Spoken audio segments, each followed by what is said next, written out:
안녕하십니까. 손지훈, 김인석. 네, 공선입니다. 네.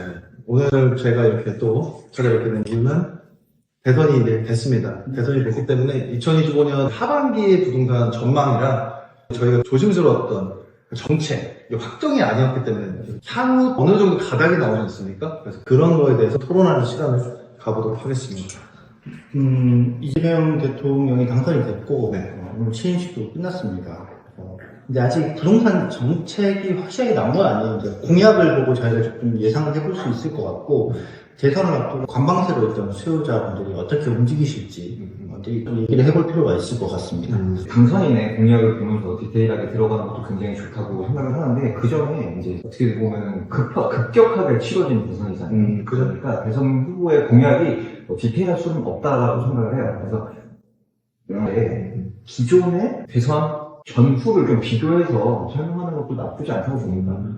이런 총선이라든지 이런 선거가 끼어 있을 때 시장의 상황이라든지 선거가 끝난 후 불안정성이 해소가 된 다음에 시장이 움직이는 그런 방향성도 재밌게 좀 볼 수가 있을 것 같은데요. 3년 전에 윤석열 대통령 이제 당선됐을 때를 좀 비교해보면 좀 지금이랑 얼추 비슷할 것 같아요. 왜냐하면 저희가 그때 당시에도 현장적 일을 하고 있을 때였고, 특히나 대선 시점하고 맞물려서 많은 현장들이 좀 스탑이 되어야 되는 상황이었어요. 그래서 그때도 거래를 하시려고 하시는 분들이 대선이 끝나고 좀 향후 지켜 보다가 추이를 보면서 좀 투자를 하시겠다 이런 분들이니까 제가 쉽게 말씀드리면 딱 그때 현장에 갤러리 83이었나? 네. 그쯤에 계약자분들이 대기하고 있었다가 대통령 선거를 치르자마자 입금을 하겠다고 해서 그거 보자마자 12시 땡 하고 입금하신 분들도 계셨고 그 기점으로 다주택이 될 거다. 정권이 지금이랑 좀 비슷한 시점에 화랑 됐어요. 이번에는 오히려 똘똘한 채가 될 거다 라고 해서 좀 미리 움직이셨던 분들, 그죠? 저번 달, 저저번 달 해서 강남권이나 뭐 이런 거에서는 워낙 또 뭐 계절을 잠가버리고 매가는 계속 올라가고 그랬었던 것 같은데. 근데 그거는 뭐 지난 대선 때나 지금 대선 때나 이유는 똑같다고 생각합니다. 그건 뭐 그쵸. 이쪽 정권의 문제 상관이 없는 거죠. 근데 그냥 강남, 박종, 용산 뭐 여기는 잠실까지 누가 잡냐에 따라서 부동산 정책을 어떻게 이제 뭐가 나오냐를 그게 궁금해서 기다렸던 거지. 그쵸. 뭐 어떤 정권이 되냐의 문제는 아니었던 맞아요. 거고, 맞아요. 이제 부동산 정책 어떤 걸 펼치냐에 따라서 조금 이제 보려고 했던 관망의 기간이었던 것 같습니다. 그래서 일단은 지금 정권이 교체가 됐죠. 모두들 예상하셨겠지만 당연히 교체는 수순이었고, 유세를 봤는데 기존의 그 정당의 부동산 정책과는 좀 상반되는 정책을 기존에 본인이 말씀하셨던 정책도 좀 변동이 있는 것 같고, 맞아요. 기존의 정당과는 조금 다른 정책을 발표하게 돼서 기존에 좀 걱정하셨던 타당 정권을 뭐 좋아하셨던 그분들한테도 조금 좋은 그런 지지를 받는 것 같습니다.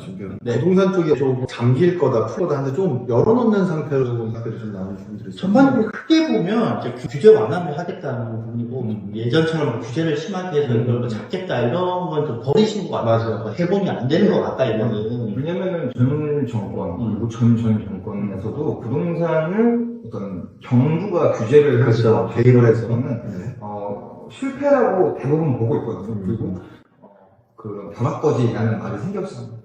당시 전 정권에서도 실패를 하고 있었을 때 아무래도 윤석열 전 대통령이 표를 많이 얻었던 이유가 그런 걸 좀 막아주겠거니 하고 뽑으신 분들도 많아요. 근데 똑같이 실패를 하고 더 폭등을 했던 상황도 보실 수가 있을 겁니다. 근데 이 경우에는 시장 논리에 맡기겠다. 지분산 같은 경우는 철저하게 시장 논리에 따라야 되는 게 맞다. 정부가 손을 썼을 때 뭔가 좋은 해결 방안이 나오지 않았다. 이런 쪽으로 조금 가고 있는 상황이에요. 양극화를 인정하겠다는 것 같아요. 네. 비싼 동네는 뭐 얼마를 자든 살 사람 있으면 사는 거고 거기에 대한 세금만 맞아요. 포인트는 세금인 것 같아요. 중산층 계층에게 그 돈을 가지고 공급을 하겠다 이런 것 같고, 근데 제가 봤을 때는 지금 이재명 대통령의 부동산 정책이 크게 많지가 않아요. 맞아요. 특별히 나온 것도 아니고. 맞아요. 오히려 주식시장에 대한 지금 정책들을 많이 내놓으신 것 같아요. 맞아요. 우리나라가 이제 미국과 함께 이 투자자들이 거의 부동산을 많이 쏠려 있어요. 맞아요. 근데 미국 같은 경우는 사실 주식이 대장이고 그쵸. 부동산이 그 이유인데, 우리나라는 지금 부동산 수익이 많이 몰려 있어서 오히려 주식시장의 배당 이런 것들을 좀 더 늘려서 부동산에 지금 솔ven이 투자금 수요를 좀 돌리려고 하는 것 같아요. 그럼 자연스럽게 축이나 것들이 좀 낮아지고 눈을 돌릴 수 있지 않을까 그렇게 포인트를 맞추고 있는 것 같습니다. 그러면 7월달 DSLR 스트레스 3단계가 적용이 되잖아요. 네. 그거는 이제 뭐 정치랑 상관없이 진행이 될 것 같은데 그러면은 이게 대출이 안 나온다는 거죠? 네. 그리고 자산 대비 소득이 높은 청년들도 이 대출이 거의 안 나오기 때문에 예전에는 은행이 있고 제2금융권이 있어서 거의 영끌이라고 했듯이 쫙 땡길 수가 있었는데 이제는 그게 어려워서 근데 세부 정책도 내놓을 것 같습니다. 정책 집에 보면 청년이나 신혼부부에 그쵸. 대한 사기 신도시 쪽에 공급을 늘려서 이걸 좀 해결을 하려고 하는 것 같아요.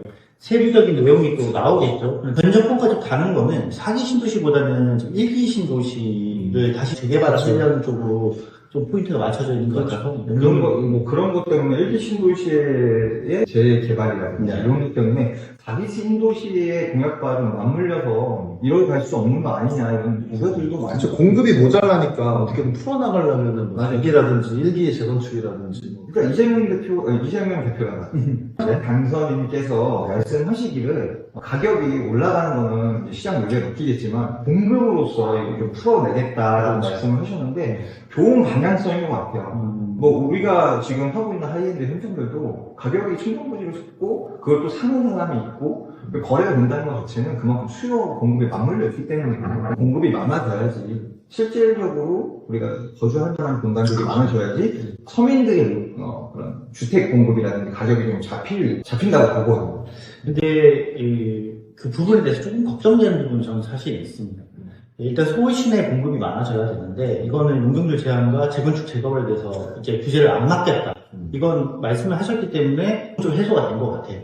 저는 오세훈 시장이 하려고 했던 재건축 재개발을 막지 않을까 걱정했는데 이 부분에 대해서는 막지 않겠다. 오히려 완화 기조로 가겠다고 와야죠.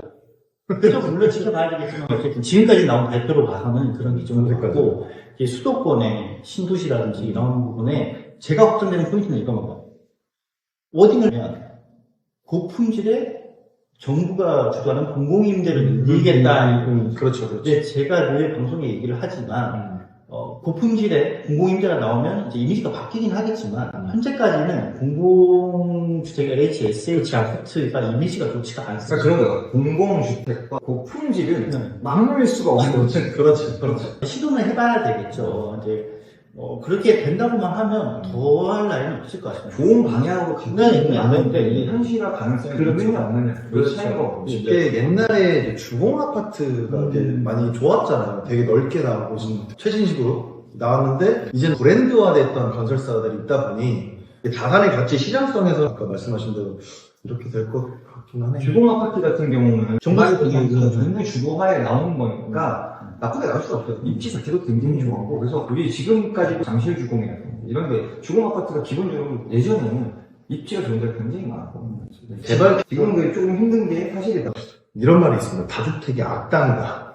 그런 말이 있는데 근데 이거 다주택이 악당이라는 말은 조금 사그라든 것 같아요. 그래요. 다주택자가 악당이다 그리고 뭐 악마화했던 얘기는 한 3, 4년 전에 얘기인 것 같고요. 지금은 다주택자 공급 때문에라도 어느 정도 가격이 좀 안정되고 있다 이런 얘기인데 그분들이 이제는 똘똘한 한식을 많이 옮겨가고요 그러니까 이런 것도 있어요. 뭐 5억짜리 3개 갖고 있으신 분들 3개로 합쳐라. 뭐 이렇게 하거나 아니면 뭐 강남권은 기본 뭐 20억, 30억이니까 이 정도 아니면 투자를 아예 하지 말아라.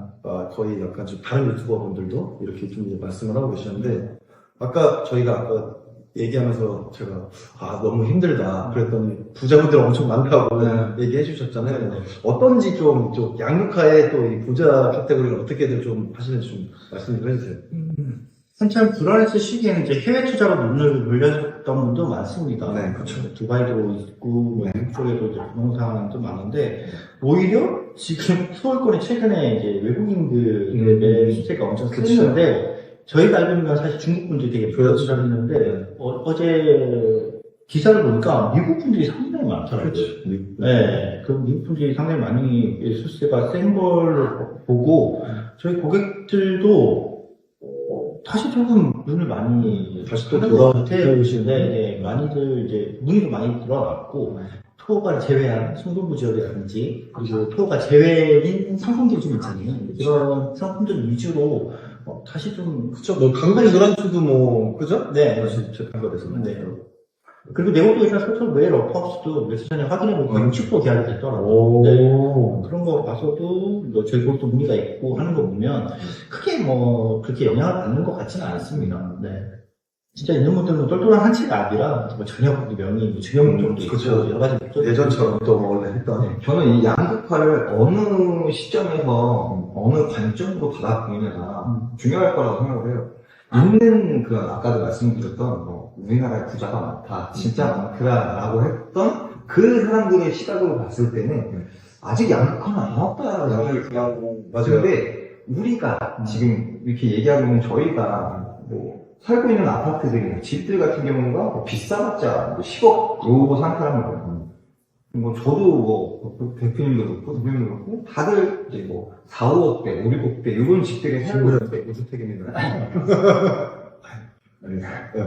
이런 집들에서 살고 있는데 우리 시점으로 봤을 때 우리 관점으로 봤을 때는 이미 서울은 양극화의 끝을 바라보고 있죠. 20억대, 30억대 우리가 저걸 하나생점 들어갈 수 있을까? 그렇죠. 더군다나 쉴드가 더 강해진 느낌? 더군다나 그나마 없는 자들의 강남이라고 했던 잠실 같은 경우도 이미 평당 1억을 찍었어요. 못 들어가죠. 거기도 이제 30억대인데, 뭐 9평에 30억대인데, 못 들어갈 확률이 굉장히 높아서, 이 양극화라는 거를 어느 관점에서 보냐에 따라 굉장히 달라질 수밖에 없다라는 생각을 하거든요.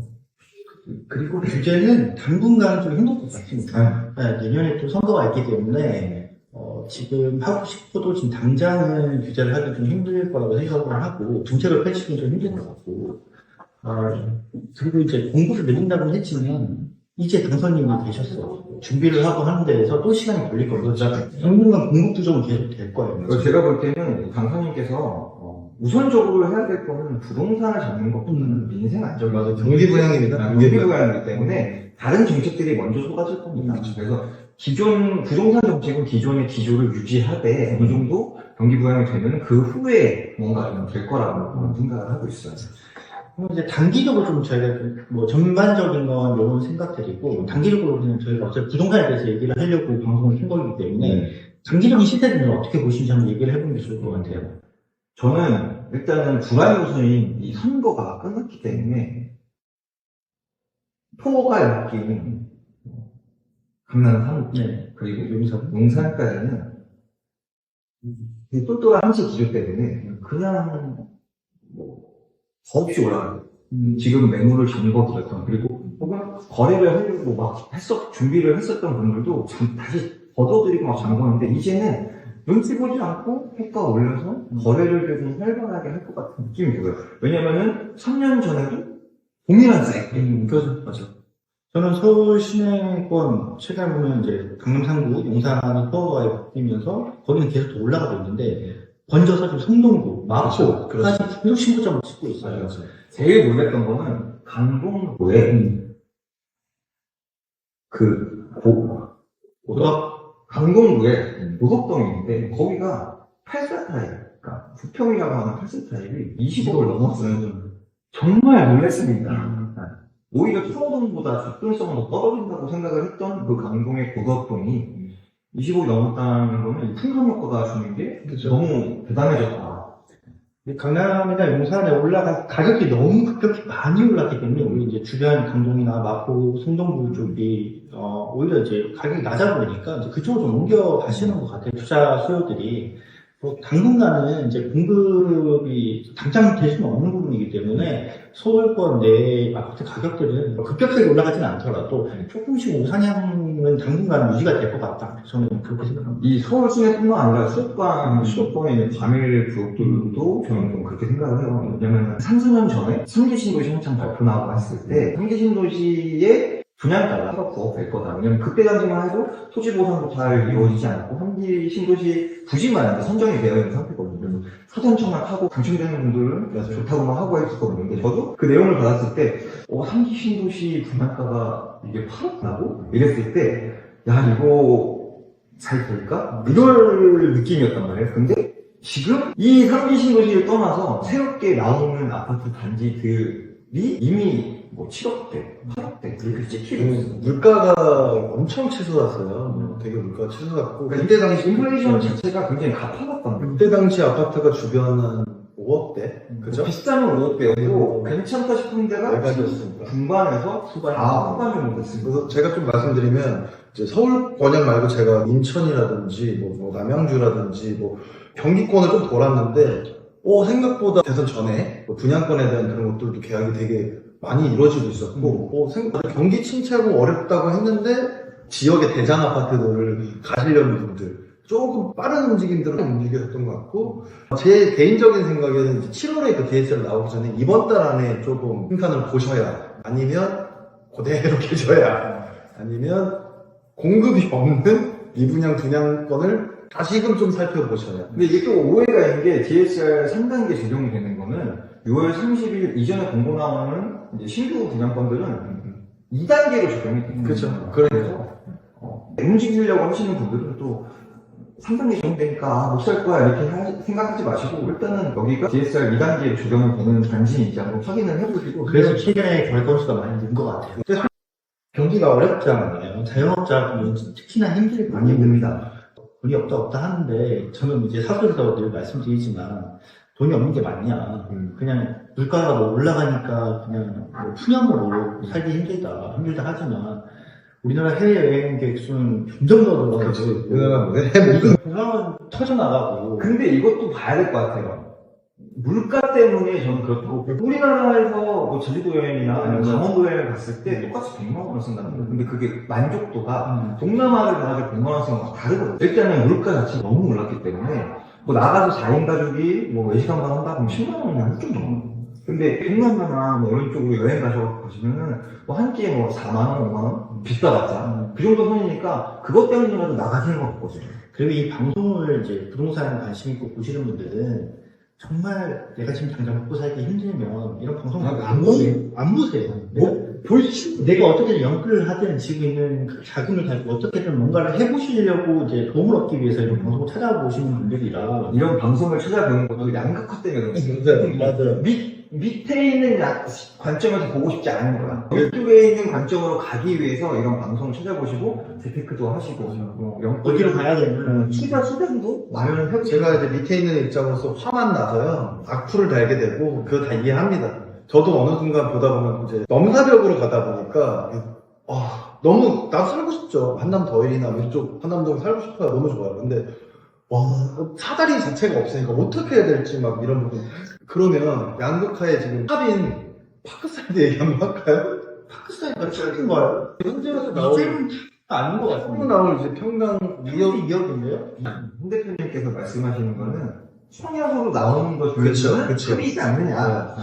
호지스가 작년에 1억 했을 때 난리가 났어요. 난리 났죠. 기사들부터 난리 시작해서. 났죠. 근데 지금 1년이 조금 지났죠. 2년 정도 지났는데 그런 얘기가 쏙 들어갔습니다. 이제는 이 대형평의 100억대가 수용을 하다못해 좀 싼 것 같아요. 그러니까 파크사이드는 오히려 지금 금액이 문제가 아니라 평대가 왜 작게 나오냐고.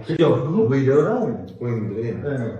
분명히 파크사이드도 오픈을 하게 되면은 많은 이슈몰이가 될 겁니다. 그 이슈몰이를 하기 위해서 지금 준비를 하고 있는 100% 미분양입니다. 이거는 확실히 멤피스는 좀 많아요. 미분양이에요. 근데 언젠가는 다 완료될 겁니다. 근데 아파트 같은 경우는 임대 분양을 할 것 같아서 네. 별로 이건 너무 잘 될 거예요. 너무 잘 될 거예요. 이제 비교할 수 있는 게 이제 로즈도 호텔 들어가잖아요. 그러니까 그 서비스를 비교한다면 잠시 시그널이랑 좀 비교가 될 것 같고 일단은 가지고 있는 입지, 그 다음에 가격, 그 다음에 복합 개발 사업이 들어간다는 거, 이거 세 개만 해도 이슈몰이 하기는 너무 쉽죠. 그러니까 제가 볼 때는 가격이 비싸다고 생각을 했는데 지금 또 이 하이엔드를 보시는 고객님들 입장에서는 이게 비싸요. 비싸다고 해요. 그분들도 비싸다고 해요. 왜 그러냐면은 이거를 왜 이렇게 비싸게 내? 이런 딱 2억이 아니에요. 2억이 넘어가요. 맞아요. 평균 가격은 2천 정도 잡힐 것 같고 이제 고층 부분이나 큰 평형은 더 비싸긴 하겠지만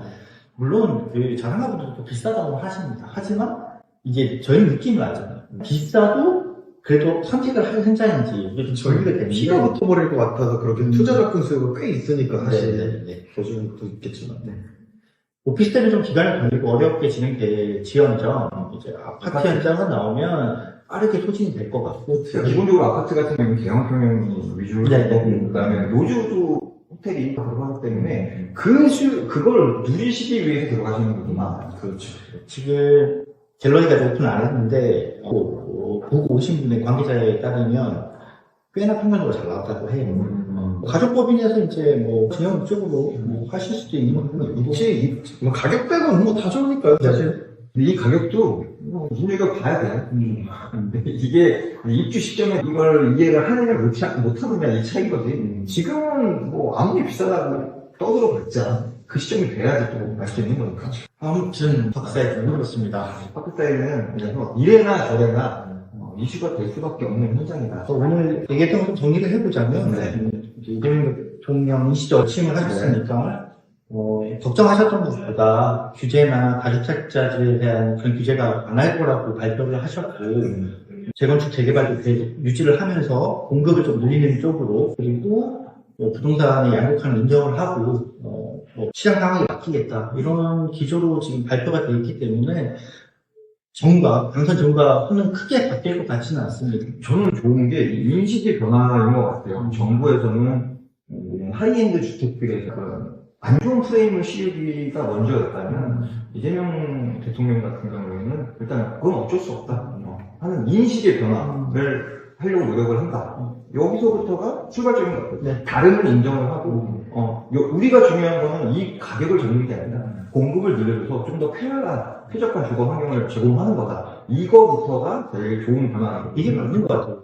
자꾸 다주택자들 또는 이제 고급주택에 사시는 분들에 대한 안 좋은 이미지를 만들어 버리면 일반 시민분들 사이에서도 민심이 나눠져서 안 보는 수가 있어요. 어쨌든 열심히 경제활동을 하셔서 자산을 만드시는 분들 인정을 활동을 해야 되는 왜 수익을 하는데 쉽지 않은 거죠. 많이 버셔서 지금 세금도 많이 내시기 때문에 저희도 지금 종소세 내가지고 수익이잖아요, 사업자 하면서. 이게 세금 낸다는 게 되게 나라에 당연히 탈세는 나쁜 거지만 사업자를 해서 세금을 내고 뭐 부동산도 낸다는 거는 굉장히 좋은 건데 지금 공약하신 대로 잘 이제 진행이 됐으면 좋겠고 이제 세부적인 정책들은 나오겠지만 지금 나와 있는 이 기준하고 좋습니다. 그래서 이런 정도로 가주시면 근데 이걸 정책 실행한다고 해서 이 시장에서 어떻게 받아들이고 이게 영향을 미칠지는 사실은 해봐야 되는 거기 때문에 일단은 저희가 봤을 때는 지금 시장 상황에 잘 맞게 인정할 부분은 인정을 하고 맞춰서 가는 것 같아서 저는 좀 긍정적으로 바라보고 있고